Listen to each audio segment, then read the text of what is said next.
સ્થાવર વિષના અધિષ્ઠાન પ્રમાણે લક્ષણ વિશે વાત કરીએ તો હવે કોઈ વસ્તુનું સેવન ભૂલથી થઈ ગયું છે. ઓકે, તો આપણને ખબર કઈ રીતે પડશે કે આ બાળક કાં તો કોઈ વ્યક્તિએ જે છે એના મૂળનું સેવન કર્યું છે?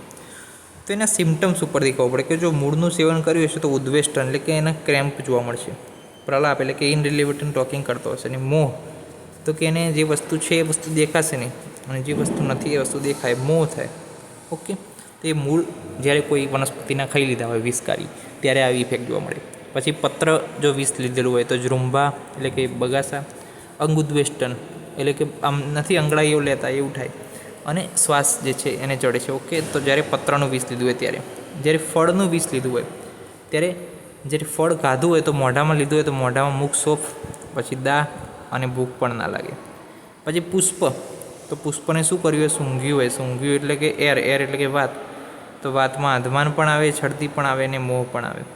પછી ત્વક સાર અને નિર્યાસનું જો સેવન કરવામાં આવે તો શું છે? જો કે સાર, હવે આપણે કાથો લગાવીએ છીએ પેલા પાન મસાલામાં, તો એ આસ્ય દુર્ગંધ્ય મોઢામાંથી ગંધ આવે.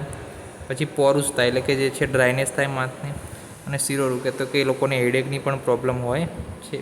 તો ત્વક સાર અને નિર્યાસમાં શું યાદ રાખવાનું? મસાલો યાદ રાખવાનો, કે જે લોકો મસાલો ખાય એનું કંધાય મોઢું, પછી જે છે એનું ડ્રાય હોય મોઢું, અને એમને હેડેકની પણ પ્રોબ્લેમ હોય છે. પછી ક્ષીરવિષ યાદ રાખવાનું. ક્ષીરવિષમાં જો દૂધ પી જઈએ બરાબર વિષકારી, તો પછી શું આવશે? દૂધ જ બહાર આવશે, તો ફેણવાળું હોય તો ફેનાશ્ય. પછી ડાયરિયા થઈ શકે, કારણ કે દૂધ વધારે પીવો તો આમથું પણ ડાયરિયા થાય. પછી ગુરુજીવા, તો કે જીભ આપણે આમે દૂધ પીતા પછી કેવું એમ ભારે ભારે જીભ લાગે, આપણને ટેસ્ટ ના ભાવે. તો એ રીતના દૂધ ઉપરથી જે છે 3 સિમ્ટમ્સ યાદ રહી જાય એવા છે, કે ફેણસ્ય, વિડભેદ અને ગુરુજીવા. પછી ધાતુ વિષ જો લઈ લઈએ તો શું થાય? હૃદયનું પીડન. હવે ધાતુ તો સીધી ક્યાં જાય? હૃદયમાં જ જાય ને ભાઈ. મેટલ ક્યાં જાય? સીધું હૃદયમાં જાય. તો હૃદયમાં પીડા થાય, તાલુમાં દાહ થાય અને મૂર્છા જોવા મળે છે. તો હવે કંદ વિષ આગળ વાત કરવી છે, કે કંદ વિષમાં શું છે? અલગ છે. તેના વિશે જે છે આપણે નેક્સ્ટમાં વાત કરીશું. અત્યારે થોડુંક આગળ જોઈ લઈએ. કંદ વિષ થોડુંક ડિટેલમાં છે, અને એ વસ્તુ આપણે દરેક વિષમાં ભણવાની જ છે. કે કંદ વિષ ખાઈએ, ધારો કે એમાં શું આપેલું છે? જુઓ કે કંદ વિષ ખાઈએ આર્ય વસના તો શું સિમ્ટમ્સ ઉત્પન્ન થાય?